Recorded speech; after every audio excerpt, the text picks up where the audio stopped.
What up, Schaefer? What's going on, Rob? What you up to? Oh, man, I had a pretty good class I went to on Monday night. They did like 5 different attacks from full mount. Pretty Nice. legit. Dude, I went to a Wednesday night class, actually, and it was 5 other attacks. They were really, really good. Damn. And then I went to class on what was actually tonight, just before this, and it was 5 attacks from side control. Really? Huh. Wait a So, like, second. when are they teaching defense, man? Are they ever teaching defensive jiu-jitsu? That's a good point. I don't know. That is a good point. You know what? Defensive jiu-jitsu. Do you teach it? Tell us about it. This time on Open Mat Chronicles.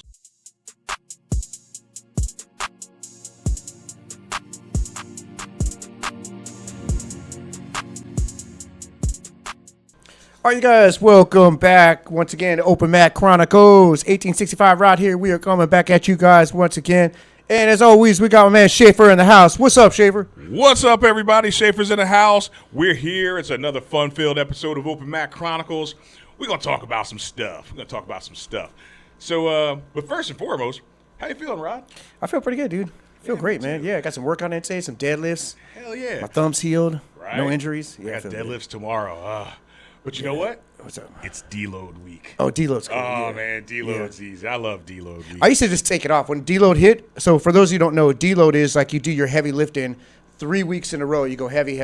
On that 4th week, Right. you cut it like by 50%. Yeah. You're just doing nothing barely. So it's just a deload to kind You're just of let putting you in rest. reps. Yeah, so, but I used to just skip it all together. Which is also It's fine. okay, yeah, but I think it's better to do the deload, but just do it light. Just to keep you warm. Keep Just it warm. you, Check this out. Keep your joints oiled up. Yeah.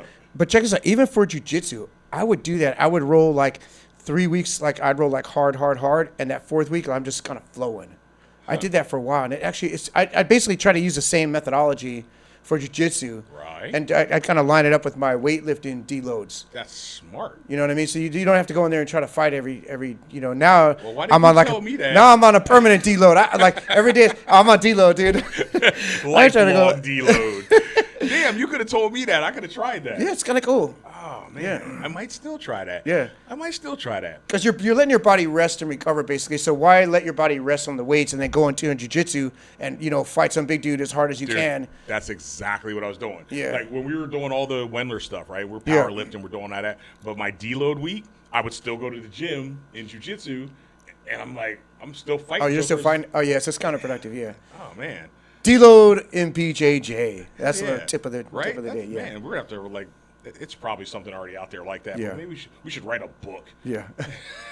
How to last longer in BJJ, Yeah, really. right? They're like, who the hell are you guys? Anyway. So check it out, everybody. Check it out. So we were talking earlier, and we were like, we love teaching jiu-jitsu. We love learning jiu-jitsu. It's awesome seeing other people like give their instruction. But one of the things we're noticing, and I will say I fall victim to it as well. I'm part of the problem. It actually bothers me. That's why. No, dude, it does. It bothers me literally. After like a month, Well, I'm like, dude, is this ever gonna stop? Here's how I keep bothering Rod when I teach. No, my it's not class. just you. It's every time I go to class. I know. So here's the issue. We're noticing that there's a lot of attacks being taught constantly. Well, I'll show you 50 million different ways to choke a joker, right? And hit this damn fancy ass omoplata and kimura. And I did show a fancy ass kimura the other day. Yeah. That was That's nice. cool. It was that one from the back, and then Yeah. you use your legs and hook it up. Anyway, but we're not seeing a lot of defense being taught. Now, this could just be our anecdotal issue. This might not be what everybody else is doing. Maybe you guys are teaching tons of defensive jiu-jitsu. That size says, nah, hell no. Well, I'm just basing it on us. If you go through like Instagram and all the moves, I would say 90% are attacks.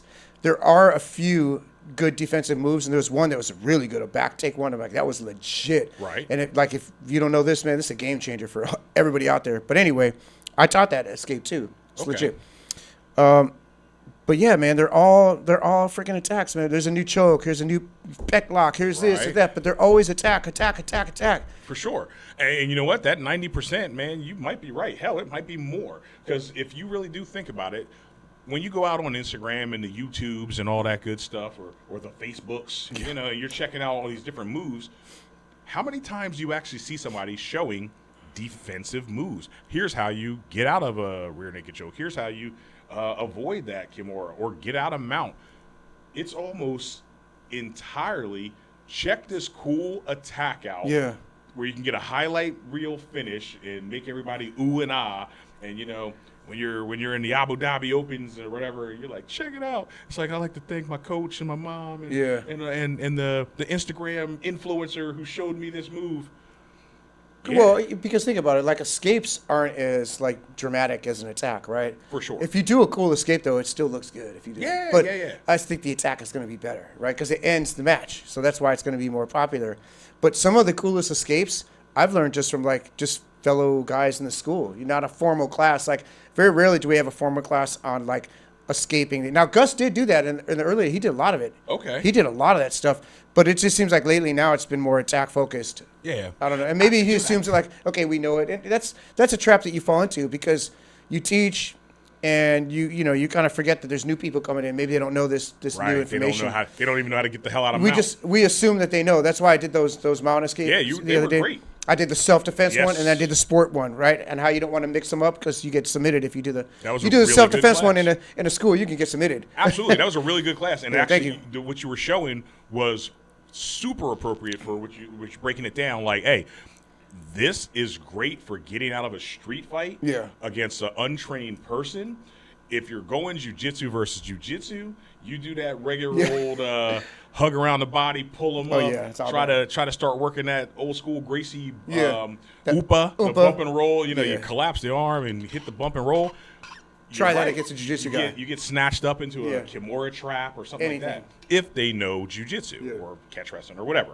So what are you guys doing out there? What are you guys doing out there with your escapes, man? Like, have you ever been to an escape class? Like, have you ever been to a class where it was really, really centered around and focusing on how to get out of this and that and the other thing?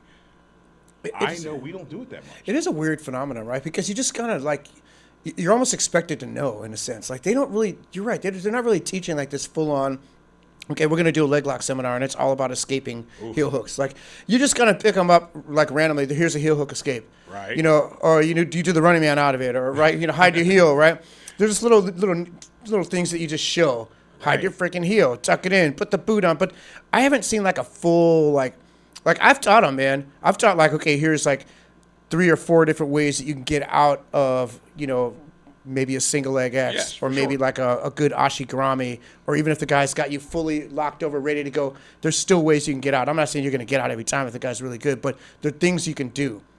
Man, so I'm thinking a reason behind that has to be, and this is just, I think this is the truth here. It's harder to finish something than to get out because you can kind of just freak out sometimes and get out of things. Even though you might not be getting out using a lot of technique, sometimes it's just hard to finish. Right. You're right. It's just hard to finish a lot of moves. Like a white belt, man. Sometimes they're just like scrappy and they're all right. That's true. So, but then, that still seems to be doing a disservice if you're not showing a technical way to get out. Yeah, because you don't want to. Sometimes you can get out and you can injure yourself getting out if you don't know how to get out appropriately, right? Absolutely. I mean, how many people blow out their knee just trying to rip their leg out of a tight heel hook setup or something, or just they're trapped in quarter guard and it's locked in like a vice grip and they just jump to the side. Sorry to our homeboy who did that, but but like you're right. There's a way where he could have said, hey, you know what? Let me slow down. I see I'm caught this way. Let me lock up his legs. Let me, donkey kick backwards to get out of it. Damn. You're right, because like when I do my lockdown, right? Lockdown is not the hardest thing to get out of if you do it technically. But a lot of times people will just kind of start freaking out and just pulling and they're yelling because it kind of hurts. At least my lockdown hurts people. But, they can get out technically. And when I show it, the people who pay attention, I can't even lock them down anymore. Yeah. It sucks. You're right. But, what do we do? I mean, how are we going to do this? Are we going to start teaching freaking escape classes? I think you should. I think you should teach defensive jiu-jitsu. It's a big part of the sport. Just for safety. Like, how many white belts do you know that you get them in a leg lock, even if it's a simple straight ankle lock, and they'll try they explode spinning out of it.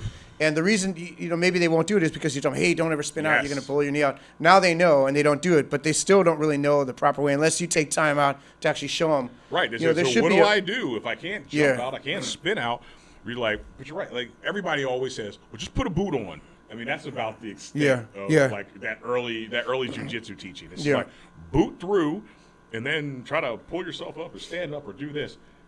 And don't get it twisted. That is actually really legit. I mean, when I get into a footlock shootout, man, I'm usually booting like crazy. Yeah. But how often are they drilling that though, right? Man, I guess we have to do more. We have to make it so that everybody's getting a more complete game. And damn, and I hate it's good. It's going to make it every role is tougher, man, because these guys know how to properly. Like I tell you right now, we got those two white belts. Right. Who are they? Eddie and Gianni. Yeah. For sure. Shout out to those two guys. They're doing really well, and we do a lot of leg locks, and they know how to properly escape because I work with these guys a lot, and I teach that stuff. And when we shoot out leg locks, it's challenging for me now. It's like these guys are actually doing it right. Like I gotta start cranking up a little bit. Yeah, like they're paying attention. They're paying attention, man. But they want it though. They're going after it big time. But what about all the other white belts though? You know what I mean? Like there's a bunch of other people who they need that as well. They need it. Well, you could tell in your school because it's like you catch somebody. It could be like I said. Let's just use a simple ankle lock example, right? And they just tap. Like, dude, what you just tapping for that? Like, I didn't really hit. I didn't even get it that hard, dude. Don't tap for that. Like, I want you to to threaten me or get out of it and make me work to get it, not just tap because I barely touch it. I mean, it's nice over the ego to get a little leg lock. Cool, okay, cool, but it's really not good. It's hurting me, if anything. So I'd rather grow with the sport, by pushing myself. It's that rising tide. So I show them how to get out of it. I do everything that I do to them when they try to catch me in a leg lock. I do the same escapes. I teach them the same. That was terrible. You know what I meant, damn it. I know exactly. I know what the hell you meant. But I'm sitting here thinking, I'm like, all right. I mean, do I want to teach a no? No, you teach the no-gi usually, so maybe we should do that, man. The next, do like a couple of straight ankle locks and do how to get out of those straight ankle locks. Yeah, like run through it. Like think of it. Like let's say you're teaching a guillotine. You're teaching a guillotine, right? Boom. Yeah. You know what I hear everybody says? Okay, so now, here's what you do in case he does the Von Flu. They'd show you a counter to the Von Flu. Like, bro, you haven't taught the Von Flu in years. Half the guys like, what's a Von Flu? Right. They don't even know what it is. Right. Yeah, that's so true. if you're gonna teach a move, whether it's a guillotine or a Peruvian necktie, whatever, I like to show. Okay, now here's the way you can get out of it. So yes, now I do try that, and I think that's actually a good way to go about it.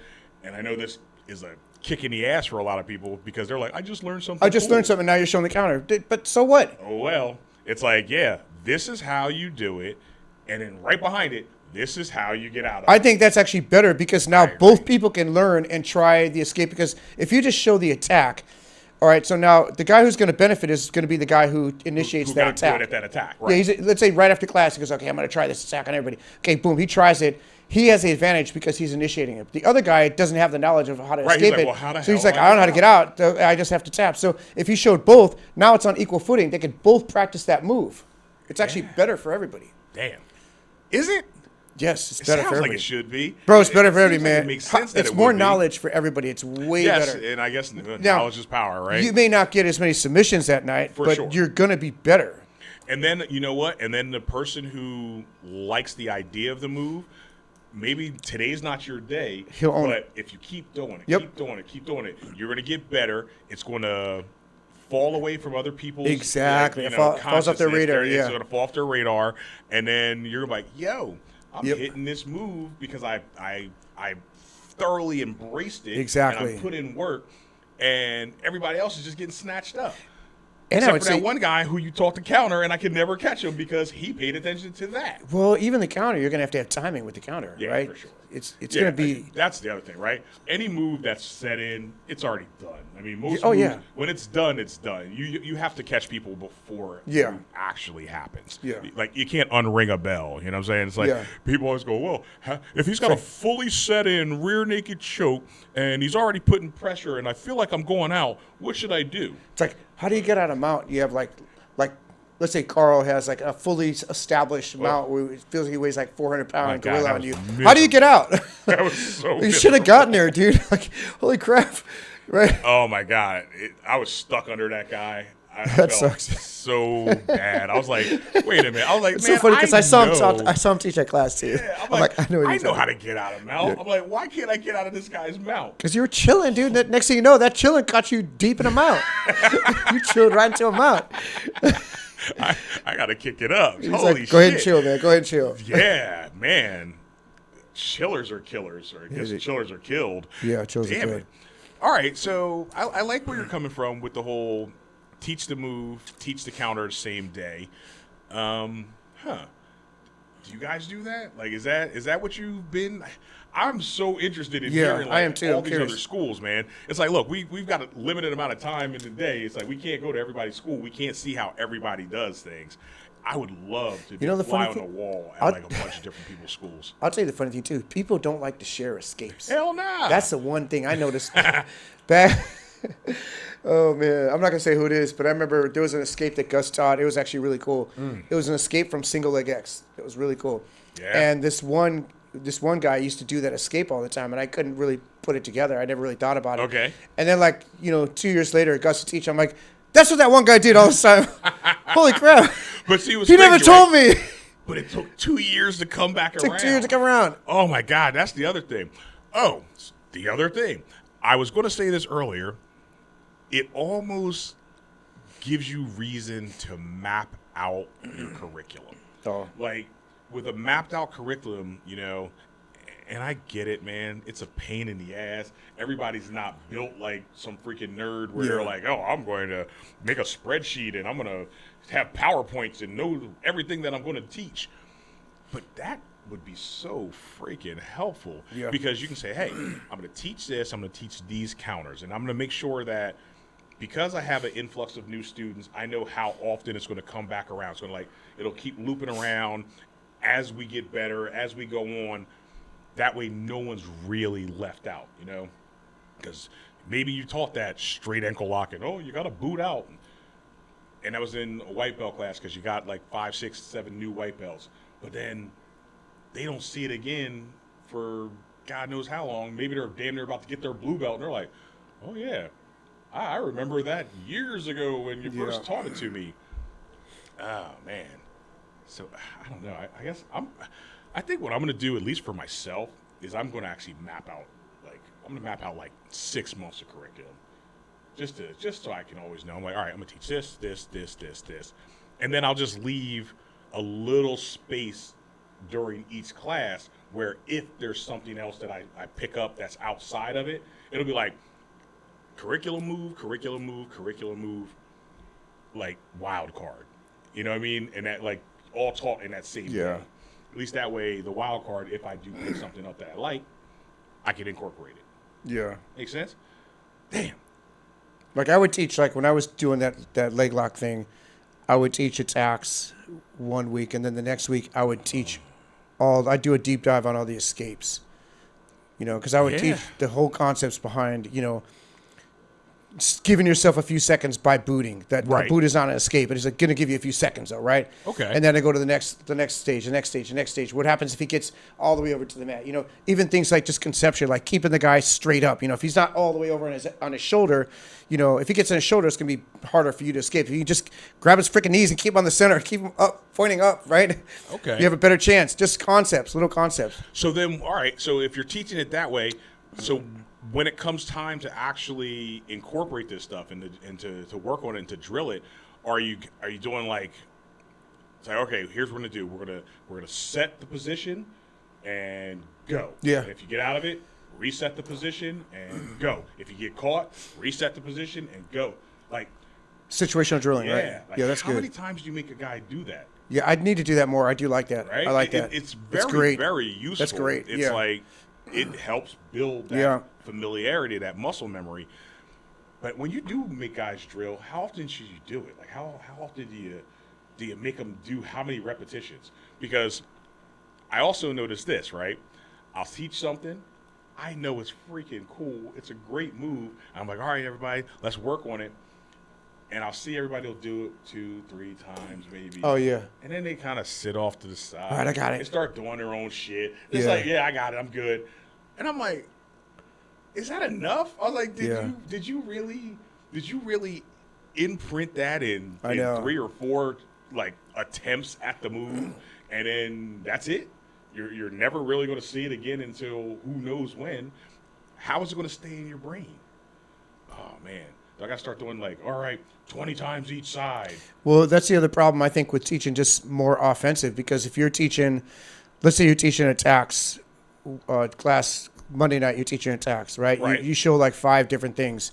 Wednesday, 5 different things. Friday, 5 different things. Next week, 5 different things. It just over and over and over and over. Like you can't even remember all those. Right? Within 2 weeks, they've done. You're saturated. Moves. Yeah. So at least if you did like an alternate, then the next week you did all defense, it would give you a chance to work on this because, okay, you originally started with, let's say, a guillotine. Okay. Right? Now you have all week to kind of practice that guillotine, whatever versions. You showed 5 variations of different guillotines, right? And then the next week, you're teaching the defense, guillotine defenses. There's probably a gazillion of them out there, right? Depends on what position you're in. Okay, but that's still related to this guillotine. So you're practicing with the guy that's still going to be doing the guillotine. So you're doing both of them still. So really, he's getting 2 weeks. You're getting 2 weeks of it. Very intensive guillotine training. You've hit guillotines, front and back. You've worked guillotines. You're good. Okay. Right? So that's kind of, I think that's one way that would do it, that would help. Maybe we should try that more. Dude, I do that. But I'm only doing it every other week because you do the gi, I do the no gi. Yeah. So sometimes there's a long break between. Right. It's like a week and a half ago. I mean, we can also, like, we can collaborate on more and do things that are translatable. Right, that translate between gi and no gi. Translatable in the PJs. If you guys haven't noticed, this sometimes becomes a talking experiment where we're actually like figuring this shit out on the fly. Yeah, we don't have all the answers. Yeah, we're having a conversation. We're like, yeah, let's try that. But we're identifying problems. I think there are problems. I do believe that, right? I mean, we're putting it out there, and that's why I keep like just shooting it out to everybody out there because, I mean, hell, it's the internet, man. There's millions of people out there with everybody's got an opinion, everybody's got a solution or a different way of looking at a situation and a problem. That's why I really do appreciate it when you guys reach out and say, oh, well, we do this or we do that, or hey, check this guy out or check that guy out, because we're trying to learn, man. Like I said, I've been doing this for 24 years, and I still do love learning new stuff. Oh, yeah. I mean, I wish I had all the answers. If I did, then I'd be like the jiu-jitsu millionaire, and I'd have like a bunch of books and seminars and shit. But I don't. I'm a hobbyist. I'm a regular guy. I'm still trying to pick some good stuff up. So share it. Don't be stingy. Definitely don't be stingy. I'm wondering if because I'm thinking about this right now. I'm wondering what contributes to that, right? And I'm thinking, if you notice, once you've been training for many years, some of the escapes are kind of intuitive because you know how your body moves, and like you get kind of armbar. I know I got to go this way. Like Gus was teaching this move. This was a couple months ago, and it was this weird. Like you're seating and the guy's passing your guard and he's almost arm dragging you, but like straight to like an arm bar. Right. And I could just intuitively tell him, yeah, if he gets it all the way deep, there's almost no way out. You're kind of screwed. But I knew enough, like I could just tell, like, okay, if I gotta like hop over before he gets it, that's a way out. Like you could just, because I know how my body works, right? Yes. You know which way to go. So maybe sometimes there's not as much emphasis on the escapes because you intuitively start learning some of them. As you get better in the sport. So maybe this would be more, relevant to like the lower belts, like at least white and blue belt, I think. Yeah, because I think you're hitting a nail on the head with that as well, right? You've been doing this for so long that you go, I recognize that I am in a bad position. I'm compromised right now. Yeah. And being able to recognize being compromised, hell, that's like G.I. Joe's half the battle, right? Yeah. So you got you see that, oh shit, I'm in a bad position and I'm in danger. So recognizing that you're in danger is a huge part of an escape. Because it's like you just go, oh shit, I got a straight arm. I always tell people straight arm's a gift from God. Yeah. Don't leave it out there straight. Tuck that arm. Bring this in. Change this angle. Yeah. So I think you're right about that too. I think that if you've been doing it for a while, like like even if your body can go in a certain direction, but that would cause injury, you would know that at your level. You know that, right? like spinning out of the leg lock would be just an example that comes to mind. Like, yeah, I could do it, but I know that's going to rip my knee out. So obviously I'm not going to do that, right? Where you may not know that at a lower belt, you wouldn't know it at a lower belt. Yep. It feels natural. Just try to spin out of something, right? Like, damn, because I'm sitting here thinking, right? Yeah, you're onto something again. Because one of the things I do point out, especially that whole straight arm being a gift from God, like crossing your body with your arm is also a very dangerous thing. And I try to show that to people a lot when I'm rolling with them.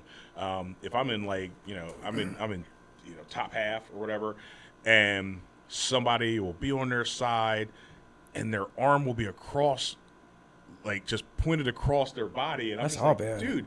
This is a bad That's position, horrible. right? Yeah. But it happens so regularly where I'm like, all right, I'll keep the arm going that way. I'll slap a freaking rear naked choke choke from the front, and their arm is like across their body, or I'll take that arm, the one where you lay on it like that arm bar. I pin it, and that's a good one. I lay down that's a good one. The shoulder or whatever into it. Brutal. And it's just like, but that's brutal. It is. It is. That one sucks. But it happens when you reach across your body. So maybe also, and I know I do this, it's the concepts that you have to teach too. I think those are more important, actually. Right? Sometimes you have to say, listen, it's not so much a B, C escape. It's more of a holistic approach to saying, hey, man, look, don't do this. Don't be there. Yes. Because by avoiding just being in that position, you've now kind of wiped out a lot of possible attacks. Agreed. I like the concept idea. That's much more and it's simpler, because you just know, keep your body in this position. Right. Don't let it go turned in this position. It's going to make you a weak frame. It's going to create a weak frame. Little things like that. But I think we do really well. We do well. Yeah, we really kind of live that out, I think, on the concepts. I'm not into the minutia of you have to grip it like this on this with the 4 fingers and this thumb here. I think that's kind of silly in a way. That's micromanaging. Yeah, it kind of is. Because it's like micromanaging. I grab like this, you grab like that, but we both grabbed. And I might have a weak thumb, and it's like that doesn't work for me, man. I don't know, but everybody's different. That's the beauty of jiu-jitsu is that everybody can kind of make it their own. See, that's why it's an art and not a science. It's a martial art, not a martial science. Science requires it to be done the same way over and over. Everybody needs to be on the same point. There's no flexibility in science, but art. It's intuitive. It's expressive. It's like it's how do you feel today? That's all. You're art. Right. So yeah, man. All right, we're gonna stick with concepts. See, we're really in here. I think we're talking ourselves into some things, and then we're talking ourselves out of some things, all on the same page. No, I think it lines up. It lines up. It lines up. But I mean, now I'm almost considering. I'm like, well, damn, maybe. That explains why there's no freaking defensive jiu-jitsu videos, because if it's more about just being aware of your surroundings and being aware of your body position, well, that's half the battle. That's half, but there are legitimate escapes. I can't remember. It's not Globetrotters, but there was one this huge seminar, and it was the whole defensive jiu-jitsu. There's a whole little sect called defensive jiu-jitsu, right? I don't really like that. Yeah, I remember because this guy's bro, you're just ain't fighting. You're just freaking lazy now. You're just defending everything. But I don't think he did one attack. It was really annoying. Right. He was just laying. They call it when he's laying on the side and a little ball. Exactly. Okay, now you're just exploiting the fact that I can't punch you in the face a million times. You're laying your side like that. Okay, cool. Yeah. It's stupid. I remember you showed me that. It was almost a year or so ago. It bothered me. It bothered the hell out of you. Defensive jiu-jitsu. It's a full-on. I don't like this shit. Yeah. So do both. Don't just be full defensive, but some of those defenses are good. Those are legit though. Right.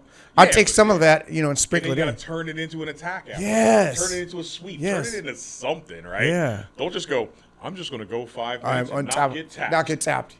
You're not even trying to get the other guy. You're just trying not to get tapped. That's weak right there. Yeah, I don't like that. Damn, that goes back to our other episode. That's how I roll with the big turn it up sometimes. 250-pound wrestler. I'm just not gonna get tapped. Yeah. Then I'll do defensive jiu-jitsu. Right? But because you'll still turn something into freaking nothing, turn nothing into something. I'll find something. You'll find some shit. You're like, oh wait, I'm a defensive jiu-jitsu the way heel hook. What sucks though is this is why I don't like if they're lower belts. It's not fun because you really shouldn't be heel hooking them all that, right? Nope. But that it's not. Well, you should. No, you should not. But really, I don't think it matters anymore, does it? It matters to I me, don't think Rod. it does. I know, but you're old school. But see, I think it's all blended now. I don't think other schools like the modern jiu-jitsu now, I don't even think they adhere to those rules at all. I think they teach you heel hooks day one, wipe out. They don't care. Because, Yeah. I mean, think about it. Okay, if I'm going against a guy that's 230, 240, and I don't care if he's a white belt, right. and he's younger, Yeah. why can't I use heel hooks and knee bars and everything I got? Why can't I? Why do I have to take away half my weapons to roll with this guy's skill set? What his skill set isn't outweigh me by 60 pounds. Right. Right? That's not. I get it. And 30 years younger. I do think that is. That's the only. There's a use your technique. Well, that's my technique. It is Right? your technique. Oh, you should be your black belt. Well, that's half of my stuff. I'm going to out muscle him. You know. You're not gonna. I mean, and here's the thing: you're not going to out muscle him. Then out-muscle it's him. going to You're be just strong, a. dude. It's going to be just a rough, ugly fight. It's so much harder. And then now Harder. you're putting yourself in a position where you're more likely to get hurt. Yeah, because I have to submit you taking this your- way. You tell me I have to roll with you, and I have to roll with you and submit you by via these three ways: either arm, or neck. Nothing else. That's silly to me. All right. That bothers me. You're making a good argument. You're making a good argument. Let's heel hook everybody. Heel hook the world. Let's make a shirt, dude. Oh my god. Heel hook the world. See, but like I don't know. You're right. I guess But- I'm old school like that because I'm like. But here's I the flip won't side. wrist lock anybody until they hit blue belt. I know. won't leg lock somebody until they hit brown belt. But here's the flip side. Now here's where it comes back full circle. Okay. And this is another reason why I don't like rolling with lower. I'm talking about guys maybe who have like white belts, maybe some wrestling and stuff. Yeah. It's no fun because then you could leg lock them or heel hook them at will. And then it's like, oh, okay, I already knew this was going to happen like this. Like there's no, so I just don't roll with them. It's like I don't want to because it's no fun. What do I get out of this? Go roll with my Go blue roll belts. with one of my blue belts. Honestly, Harold, that's what. Right. It's like taking candy from a baby. It's like get off my lawn. Yeah. You're turning into a I'm rickety, turning into an a old crabby cranky old guy. man. That bothers me. You're like, what really grinds my Grind, gears? It's the young people of today. Yeah, youngins. That's funny. No, but I'm I'm partially serious about it. Like, know like you are. when you roll with these guys, like if you really shouldn't be doing some of those moves. I don't know if you should or shouldn't. I'm not even. Let me take that back because I don't know if that's even valid anymore. Right. But it's like you could do it easily to these people. Why? Like Yeah, why? Right. It's like Just to roll. You know what I mean? It's. so then damn. I like now rolling with people that are higher level. That Right. it's more of like a chess match. You know, they've they're got a bringing it skill to you. set that actually is dangerous. Yeah, like those big guys are not going to submit you. Like they're not going to submit you. They might make you uncomfortable, even if they get you in like a Or they side might hurt mount. you 'cause they're cranking Yeah, your they're neck gonna. some Yeah, way maybe they'll or- get you in some Yeah. bad position at worst case scenario. But they're not going to submit you. Like, oh, Right. tap, you got like that ain't going to happen, right? So it's just not really fun. You make a very good point. Yeah, You make a very good point. it bothers me. Oh damn. Anybody else Okay, out there no, getting no. bothered? Damn. It don't bother me anymore, damn it. No, I know it doesn't bother I'm just me that joking. much. But yeah, I think a lot of people are learning leg attacks like damn near day one. You're right. And I think that's a mental block on my part to not attack legs on lower belts. Well, And just to- the era you came up under. Yeah. Because look at IBJJF was the most influential during that era. For Same with sure. me, right? And they were the ones that set the rules. But now you got, come on, man, all look the at all the 10th Planet stuff. Yeah. The Eddie Bravo invitationals and all. And you're right. I mean, it's like most of the money's in no-gi, so all the no-gi stuff is doing leg locks. So IBJJF has lost a lot of influence, basically, in terms of, I guess, like setting the rules. Like they can still have the Yeah. rules for their league, but you have like these But- 5 other leagues but that are right. dominant There's so anyway. many So other things. no one cares about. Okay, cool, no leg locks over there. Okay, that's fine. We won't do them. In fact, we won't even go over there and compete. So am I going to be like the ancient relic that's No, sitting in the corner of the class? no, not no, doing shit? no. You won't because there's still a lot of guys that love the gi, and I think if you love the gi, IBJJF is your pathway to some, street cred, gold medals, and maybe a Right, launch for you platinum sure, or for something sure. else. But if you really wanted to make money, I wouldn't go with that. That's just me, but I don't know if that's even relevant to this Nah, conversation. So legit shit, right? Because you mentioned Eddie Diani, and they're newer, but they're hungry. I mean, I think Diani's talking about trying to for MMA and shit like that. And you're right, man. Like, what are you gonna say? Well, no, you can't heel hook me. he's got to learn that doing him a shit. disservice. Okay, you Absolutely. can't think about it. You can't do a heel hook until brown belt. until brown belt. So now, That'd be a if somebody crock of actually shit. adhered to those rules, now he's been training for like 8-9 years. And then he's I got my brown belt. Now I can heel way less hook. Dangerous. He's a white belt heel hooker. All right.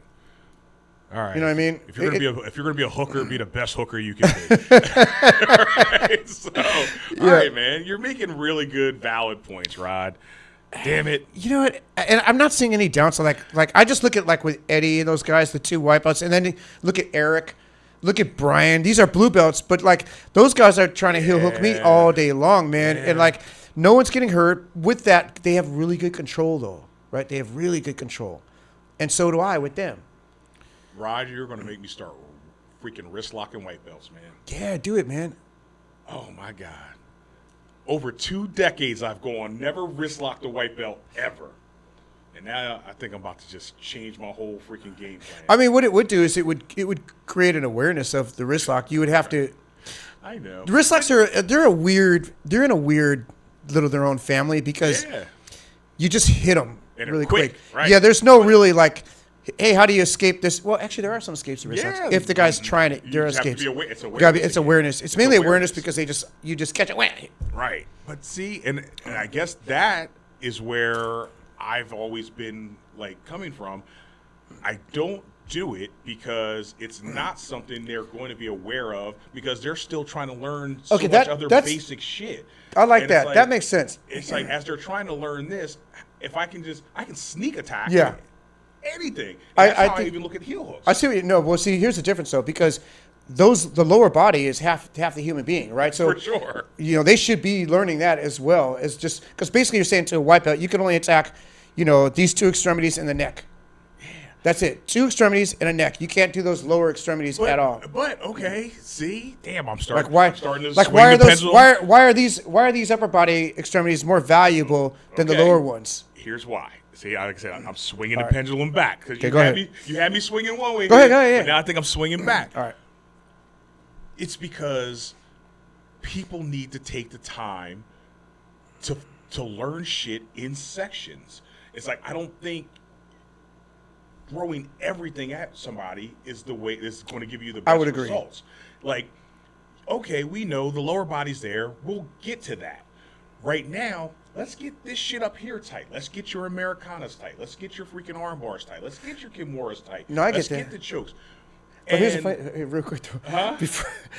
Why don't they just say before we do the upper body, let's get that leg lock tight. Let's get that knee Okay, bar tight. wait, No, okay. but why does the upper body always say press? It's always like the gold standard. I'm just Because kidding, of that's course. how it started. I know. It's You need to just have to, but I'm just tradition teasing. for But tradition's sake. I do agree with I you get though. what What you're you're saying saying too, though, right? I agree with what you're saying though. You're right. It's too much throwing the whole body at one time. Yeah. But I also think wait until brown belt's too long. I agree. Maybe blue belt. I agree. Right. I can get on that. Well, that's why the very first additional move you can do is that blue belt, which is a wrist lock. Yeah. Damn it. But I just say open it up. At blue belt, you get everything now. So maybe I should stop heel hook on white belts. You should absolutely. Is that what you talked me- stop you heel talked me hooking out of white it? belts. But no, because you kind of talked me into it. But I tell you what's good though. Heel hook and white belts, it's good for it gives you good control too though. Because you gotta go so light, you just barely catch it and just like Yes. and you gotta they don't even know you have it, right? They're like looking that way and they're like, what's going on? Even when I'm doing you no give me a gi. foot massage? What's going on back there? I got you, dog. Right? got And you you. gotta be ready to let it go because you know they Let might me get the baby oil. They might like try to spin out, so you gotta keep it kind of loose. Right. Right? For So sure. your control's gotta be tight. Or When I do loose, throw gotta be heel hooks on lower belts, like because it's no gi, and I'm like, all right, well, technically, in non-IBJJF, it's like if you're intermediate, right? Anybody with 2 years in is considered intermediate. So then heel hooks are allowed, right? Beginners, I think some places are not. Intermediate, you are. But even with the intermediates, I'll catch and release heel hooks. Like, Oh yeah. like if I spin into something, boom, I see I got it. I'm saying, whatever, and I'll just. Oh yeah, half the time you don't even tell them. You just you know you have it. And Right. you don't even stop the match. Exactly. I just I'm let it not go even and then saying, keep rolling. Like, I'm oh yeah. whatever. Fuck. All right. But maybe you are right. You know, honestly, all joking aside, probably shouldn't be heel hooking if they're like under a year because they're just not really doing them any good. They're focusing 'cause on too what much. the Unless fuck do they know? you want to just catch it and they don't even know it's there. That's cool. I'm cool with that. Yeah, but like, right, to put a full stop to the match. Oh, and I wouldn't do that. Yeah. No. No. All right. So as you see, everybody, we swung the pendulum one way, and then we swung the pendulum the other way, and we basically ended right where we fucking started because I don't really know. I don't know that we have the answer. No, we have the answer. We got to do defense. Well, yeah, okay. To that one. Look at that. We answered that. Yeah. There we go. Defense. That was our answer. Answer to a question maybe was never being answered or asked. I don't know. Who knows? Yeah. But we answer shit just because. So tell us about your defensive jiu-jitsu. Tell us if you guys are picking up any. Are we good on that 90%? Is that 90, 95% of everything taught seems like it's only attacks? Tell us if we're wrong. Tell us if you guys do it differently. But tell us something because we actually appreciate it. We love that you guys are getting some good feedback on these posts. Like it, subscribe, share it. Definitely share it because, dude, I think we got some freaking people who signed up out in Australia. Really? So, oh, nice. Shout out to everybody down under. Man, that's crazy, right? They got some good jiu-jitsu out there. Yeah. I remember when I went to the Philippines, there was a guy from Australia who was running a gym in the Philippines. I think I was like a purple belt. And, dude, he was cool, man. And he was teaching some good shit. I was getting confused though. New Zealand and Australia. New Zealand, Austria? Oh, you're really trying to get. Do they get along or no? You're about to get a fight going. Really? In the freaking dude. Don't confuse the two. I know. Wait, no, but do New Zealanders and Australians get along? I mean, they talk shit like Marines and Army. Okay. Oh, it's like that. All right. Anyway, yeah, reach out. Let us know what's going on. Let us know if you like this episode, everybody. We definitely appreciate it. We already said like, share, and subscribe, right? Yep. Well, guess what? I said it again. So until training. next time, heel hook white belt. Heel hook a white belt for me. Yeah. We'll talk to y'all later. Us.